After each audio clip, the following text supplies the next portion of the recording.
What's up, people, and welcome to Rauta's opinion or pondering video, as this is more likely to be.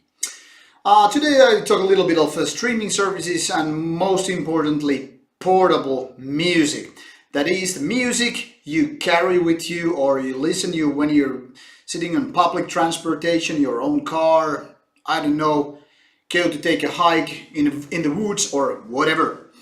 Prior to this, I did a couple of weeks ago a sort of a poll or survey rather on my Facebook page, because I have tons of friends more or less into music. Many of them are musicians themselves, most of them are into metal, playing metal bands and whatnot. So it was a kind of my way to ask them in a big survey type of thing that what is their view on portable music these days. As we know, these days C-tapes, are not the type of format that most people like to listen when, on the move. It was my childhood very much, but thanks to the new technology, it's not the thing which I prefer to do nowadays. In fact, I have gotten rid of all my tapes, but that's beside the point here. Now, CD used to be the Discman thing later on as the tape went out, but it's still something that most people don't like to do nowadays for many reasons. It's bulky, it's heavy, it just eats your batteries in a matter of hours, so it's kind of pointless. Now, MP3 players as such, as you have these iPods and other brands that were prior to sort of smartphone culture, they are something that people still usually do, but most of what people do, at least when they have access to internet, is obviously streaming the music or using their smartphones or in other ways. Now, why I wanted to ask this question is that I know many people actually, at least in my social, should I say, bubble, as it more often said, that this kind of a bubble that every person kind of lives in. There are lots of people who kind of dislike streaming services, mainly Spotify, and there are many reasons. Many people dislike it because they don't compensate to the artist in the proper way. Some people are against Spotify and others because they don't just have the underground kind of a library when it comes to music. And this especially is very true when we talk about underground extreme metal music. That is mostly black metal, but also some death metal and more kind of marginal music. You can pretty much do the same with, genres as noise, dark ambient, power electronics and whatnot. And of course, this also applies to more mainstream music. There are labels which just, want to stay out of streaming services. For example, ECM Records, which is, focused on jazz and kind of folk or ethno music. I'm not totally sure how they label themselves, but jazz is very true. They just recently, I think this week or something like that, joined Spotify, Tidal, Deezer, Apple Music and whatnot. But prior to this, they just wanted to cling to the physical format. And there's nothing wrong with that. Of course, it's to every label's right to do whatever they want with their music. It's every artist's right to, pick their style. But as we know, piracy is another thing, and that basically gives you a middle finger when it comes to these legal ways of getting your music heard and all that stuff. Now, let's not talk about jazz because it's not beyond. It's beyond what Rauta is all about, which is metal music. So I mostly listen to these CDs to this day. Also, MP3 formats because that's the digital promotion nowadays, and I'm not shy of new technology. Never been and probably never will. So my choice of listening to music is usually Spotify. I've been also using Deezer and Apple Music in the past, but there are reasons why I use Spotify these days, and for me it pretty much supports everything I need for a streaming service. If, for example, I just want to listen to some underground black metal album that isn't in the selection of the Spotify or other services, I'd probably live with it because I can always listen to something else there. Then again, I can also pretty much download music on my phone, which is maybe a little more troublesome, but sometimes it's worthwhile. Or just listen to the quality music I already have on my phone. But this is not so much about me, but the general consensus, how people actually use this kind of music, which is supposed to be portable.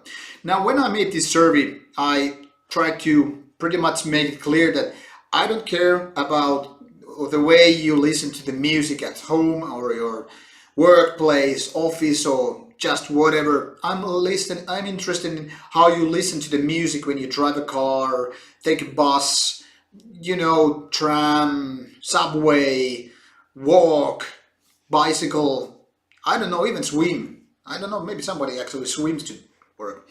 But anyway, the point was to ask this, and many people kind of failed reading this question. Maybe it was poorly set up, I don't know.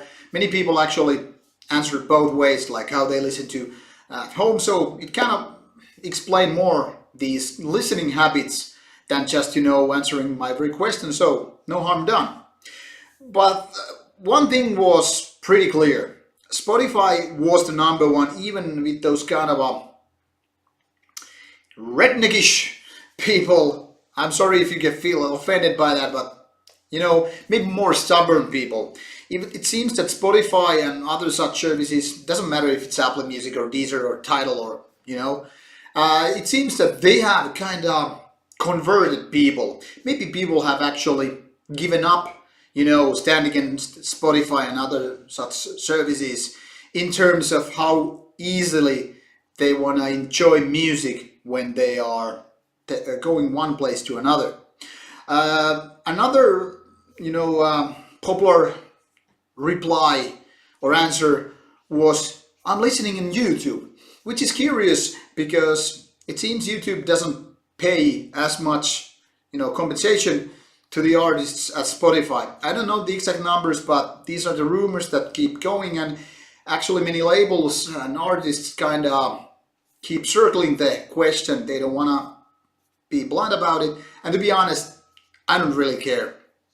The thing is that meanwhile YouTube is meant for videos as this. Many people actually listen to these videos. Maybe they don't want to see my face, and that's all totally okay. You could just see the wall here and hear me talking on the other ways if it just wasn't feeling a little bit stupid, and you wouldn't see my face making these weird expressions when I'm trying to be ironic, even sarcastic or whatever. Now the thing is that actually uses a huge load of more of your battery, and therefore there are these third-party types, which I'm not going to list here, which people use to actually listen to YouTube broadcasts, in the sense of they don't have to watch the video, which might be just blank screen or with a label cover, lyrics text or whatever, when people are doing these unofficial videos. But people clearly enjoy listening, whether it's single tracks here and there or full albums. People also enjoy doing using YouTube for that matter, and there's nothing wrong with that per se, but it's not necessarily very handy, especially when people have to leave their phone screen open when they listen to the stuff on YouTube. So it's not really handy when you have phone in your pockets and you end up doing misclicks and all that stuff. But that also probably tells a little bit that people are not that aware of YouTube Red and other such options to check out things. But that is also telling a lot about the thing that people are against streaming services as such, and also that the lack of certain type of music makes people create other solutions for their music needs or listening needs.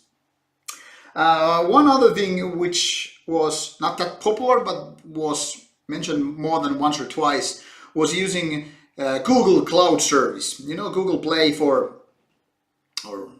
I think it's Google Play. I'm not sure about the name actually nowadays. They were basically using this cloud service to, you know, upload their own MP3 files, which were more often ripped from their own CDs or vinyls. So they already have these releases in physical format, but it's not really handy, you know, to take your LP with you when you're like walking.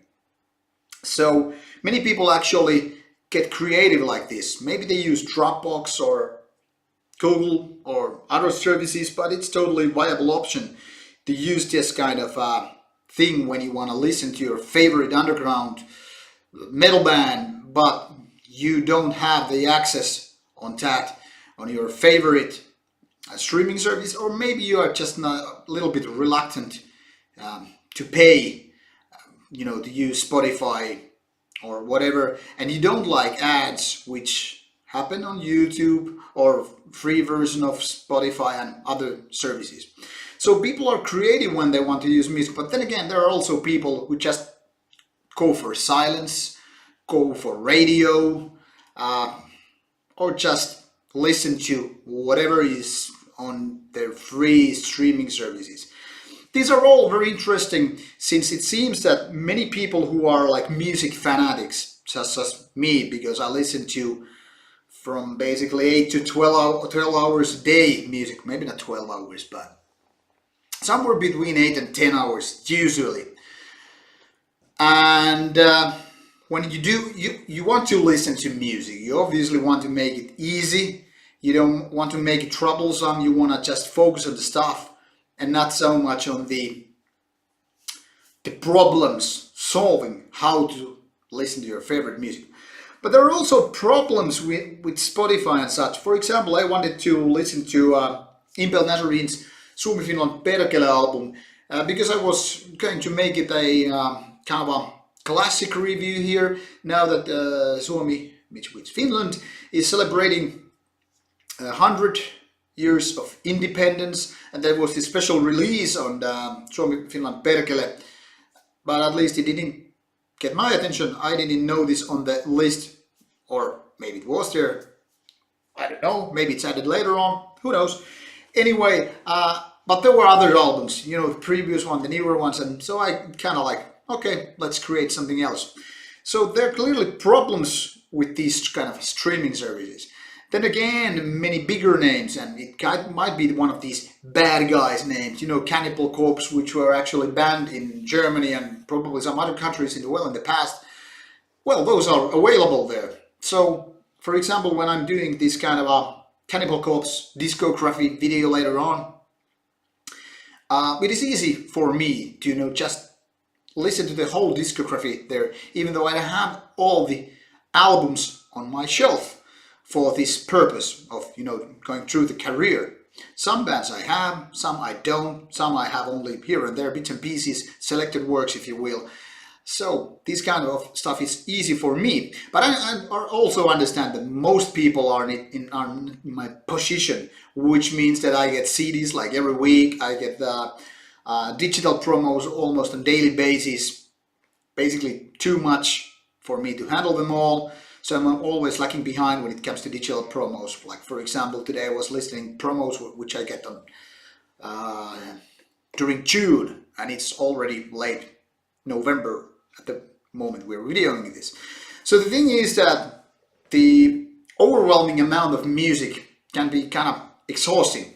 No matter if you're like a music journalist or if you're just a music enthusiastic or hobbyist or just casual listener. Some people prefer this kind of lists where the services actually suggest you to listen to some band. They have these recommendations like, hey, if you like this, maybe you want to listen to that. Oh, hey, you want to have a melodic black metal list, so okay, keep on this list and we'll just present you random songs and whatnot.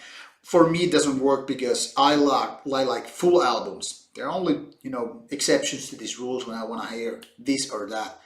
I feel like, yeah, maybe I want to hear this 9 Inch Nails Hurt played in a, in a cover version. I don't know. But these are the things which are like exceptions to the rule. Usually I just go the full albums, and for me that's the easy solution.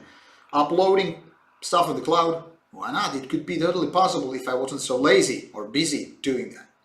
But to conclude this video, what is your choice of listening when you're on mobile, when you're walking, biking, driving, on public transportation? What is your solution to your specific, maybe even marginal taste of music? Do you go for Spotify? Do you go for Deezer, Apple Music, YouTube Red? What do you do? Do you enjoy silence? Or if you go abroad and you don't have internet connection, what is your solution to these kind of musical needs? Are Spotify and such, are they good, bad, or just some mandatory stuff to solve our listening problems? Please give me your input and who knows what we can do with it, continue from that, a discussion, a conversation, or whatnot. I don't know. Keep it coming, and thanks for watching, and stay for more stuff to come. These ponderings never end, I think. Stay metal, stay brutal, listen to some badass music.